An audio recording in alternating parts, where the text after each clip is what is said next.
Que Dios bendiga la paz del Señor Jesús para todos mis hermanos de Costa Rica, de Estados Unidos, de lengua española, castellana. Yo quiero traer ahora una pequeña mensaje que acabé de hacer una live para mis hermanos aquí de Portugal, de Mozambique y Brasil. Y ahora quiero compartir ya con ustedes ahí de Costa Rica y de Estados Unidos. Una palabra bien conocida de la iglesia se encuentra en el libro de Segunda Reyes, el capítulo de número 5. La palabra de Dios que habla sobre Naamán. Yo voy a resumir para no estar leyendo en portugués y después para traducir en castellano. La palabra de Dios nos habla de un general del ejército muy reconocido y muy respetuoso por sus habitantes, por su pueblo. Se llamaba Naamán. Porém, la Biblia relata que el hombre que era todo imponente, un hombre poderoso, era leproso. Tenía una lepra, una doença mortal en su cuerpo. Pero la misma palabra de Dios nos muestra algo interesante. Una niña que ha sido raptada y llevada para casa de Naamán. A veces nosotros no entendemos las cosas que por donde nos pasamos, las cosas que surgen a nuestro alrededor, pero Dios tiene un plano para resgatar sea quien fuere, y a veces nosotros no entendemos por qué estamos pasando por algo. Aquella niña con certeza no sabía que siendo ella una esclava, trabajando en una casa, siendo, digamos que, obstruida de tener su libertad, fue un péndulo, o sea, fue una persona importante para el encuentro de Naamán con Dios. La misma niña, cuando habla con la mujer de Naamán, le dice: si mi Señor pudiera ir a mi tierra, Israel, y hablar con el profeta, tengo certeza que él sería curado. Mire solo la certeza, la confianza de aquella chica, porque una esclava no tenía derecho a nada. Si ella hablaba alguna cosa y que fuera al contrario de lo que decía, con certeza que el final de ella sería la muerte. Pero ella sabía y tenía la certeza que Dios, el Todopoderoso, era el único que podría traer la cura para esa enfermedad. Entonces Naamán se habla con su rey, con el Señor de su autoridad, y se reúne unas ofrendas, oro, plata, unas vestiduras finas, y va en dirección para allá.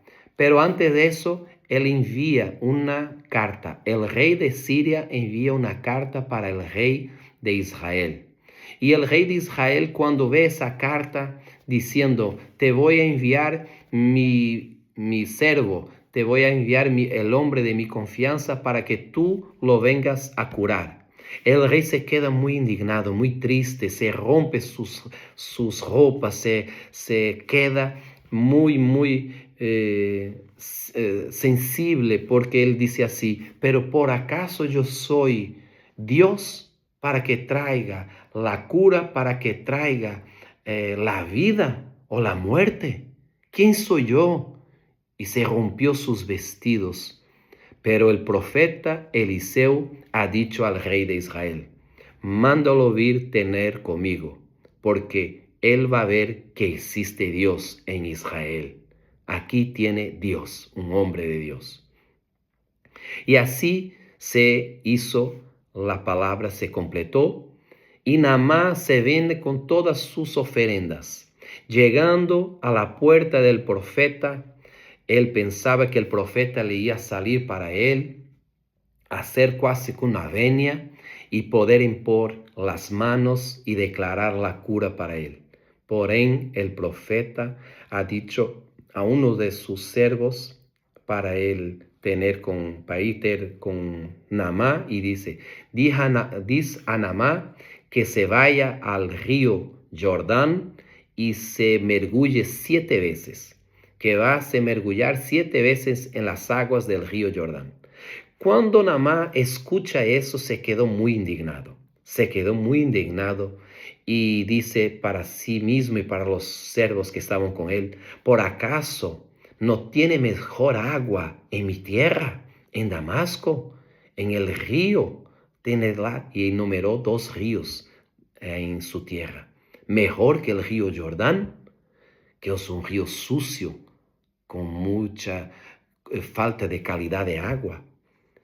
Y se voltó las espaldas y se iba de vuelta para su casa. Pero los siervos de él se voltaron para él y dijeron, Padre, por ventura, si el profeta te pidiese algo muy valioso, ¿tú no lo darías?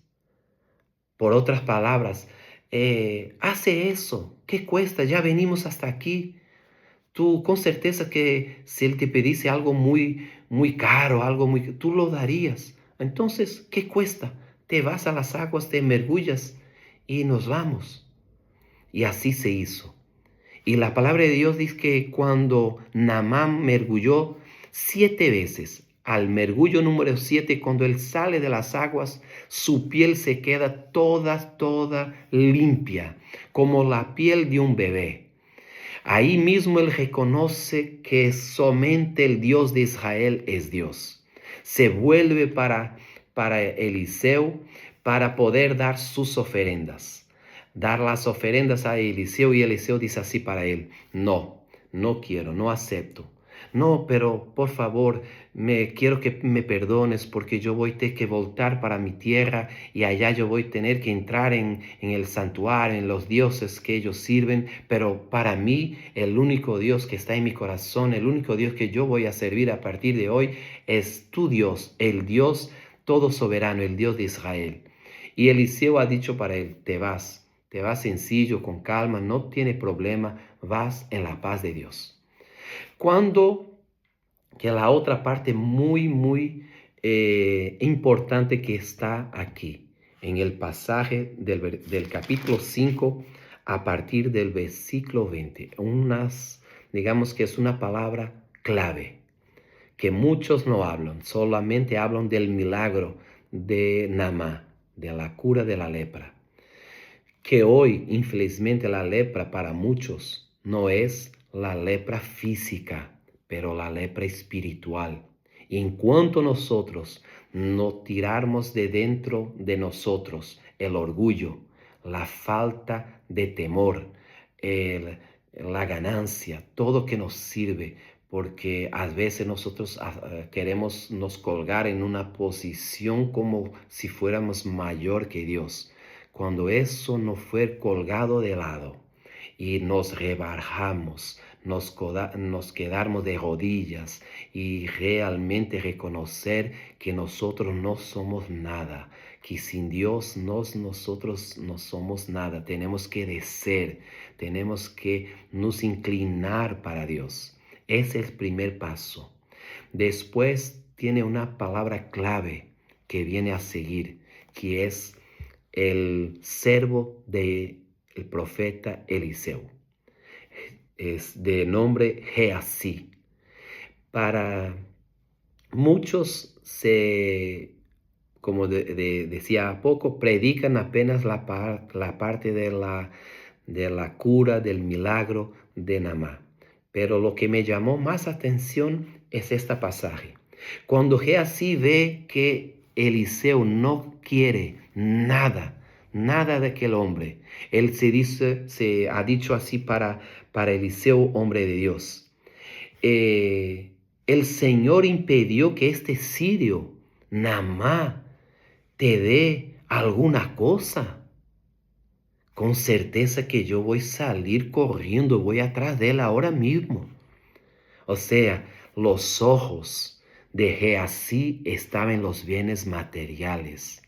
Infelizmente, hoy sufre muchas personas, se afastan de las iglesias, se afastan de los caminos de Dios por causa de ejemplos como este, donde la ganancia, donde lo interés por la vida financiera de la persona que se llega hasta la iglesia es más importante que su alma. Gehazi no quería saber si él estaba curado, si él a partir de aquel momento se le iba a servir a Dios, si él se tenía interés para Dios. No, Gehazi le creció el ojo para los bienes materiales, para el oro, la plata. Se fue corriendo atrás de él. Lo engañó, lo mintió y ha traído con él algunas cosas. Pero el final de esas personas que tiene la ganancia, que tiene la prepotencia del dinero acima de todas las cosas, sea una persona, sea el pastor, sea la propia iglesia, todo eso es amaldiçoado por Dios. Porque en el mismo instante, cuando él se acerca para el profeta le pregunta, ¿de dónde vienes? ¿Qué hiciste? Y él más una vez ha mentido para el profeta. Tal vez, creo yo, que si él fuera humilde y se rebajase y dijese, ay, Eliseo, me perdona. Yo necesitaba tanto de aquel dinero que yo fui corriendo atrás. Me perdona, estoy equivocado. No quiero más. Lo voy a devolver. Me perdona. Tengo la certeza que Dios lo perdoaba y el profeta lo iría a bendecir. Pero no, mintió al profeta. Hoy mucha gente no miente al profeta, pero miente al propio Dios, pensando que está mintiendo, porque nadie se consigue ocultar del Dios Todopoderoso. Pero lo final de él que fue, el profeta se ha voltado para él y dijo, la misma lepra que estaba en Naamán, a partir de ahora se va para tu vida y para toda tu descendencia. Vea que cuando alguna persona hace algo de errado para con Dios, a ti mismo, con las personas de Dios, mucha gente sale de las iglesias por causa de estos escándalos. La persona se queda leprosa, no leprosa de física, pero se queda leprosa espiritual y su final es triste. Por eso se ve muchos caídos en la fe, personas que otrora estaban en el altar predicando la palabra, hablando de Dios como con una imponencia grande, pero con pasado el tiempo el dinero habló más alto, los bienes materiales se inundaron su corazón y con eso todo vino la ruina, infelizmente. Entonces es eso que yo quiero traer para nosotros, la misma palabra que he dado ahora en la live aquí en Portugal, para que nosotros primero seamos como la chica, aquella misma chica que no tuvo miedo de hablar del poder de Dios dentro de una casa de extranjeros que con certeza adoraban otros dioses, pero ella dijo, apenas existe un Dios y está allá, y el profeta en mi tierra es el único que puede traer la cura. Entonces, a partir de hoy, pega esa palabra y sea audacioso, sea una persona intrépida, o sea, habla de Dios, no tenga miedo si la persona va a ser curada, si no va a ser curada, la responsabilidad es de nuestro Dios. Apenas usted predica la palabra con autoridad y tengo la certeza que Dios va a operar el milagro en la vida de la persona a quien usted va a hablar. La segunda cosa, vamos a descer del puesto. No interesa si soy pastor, si soy apenas un obrero de la casa de Dios. Nosotros tenemos que ser humildes, de tirar todo.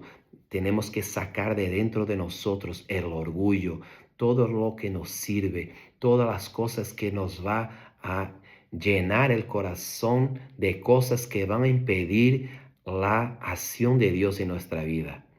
Y la tercera cosa, esa más delicada para nosotros pastores y para las personas que están haciendo la obra de Dios. Cuando alguien te pide una visita, cuando alguien te pide para usted visitar a alguien en el hospital, en el presidio, hacer la obra de Dios, no se quede a espera que la persona te dé algo. No, deja en las manos de Dios, porque Dios va a suplir toda nuestra necesidad. Con certeza, no estás trabajando para alguien que te va a llegar al final y no te va a pagar el sueldo, porque el mayor sueldo que nosotros podemos tener en nuestra vida es la corona que vamos a tener en nuestra cabeza el día de nuestra salvación, el día que nosotros llegamos perante Dios y ahí sí seremos reconocidos y recibir el galardón eterno de nuestra salvación. Amén. Que Dios bendiga a todos. Un fuerte abrazo para todos mis amigos de Costa Rica, de Estados Unidos. Que Dios les bendiga.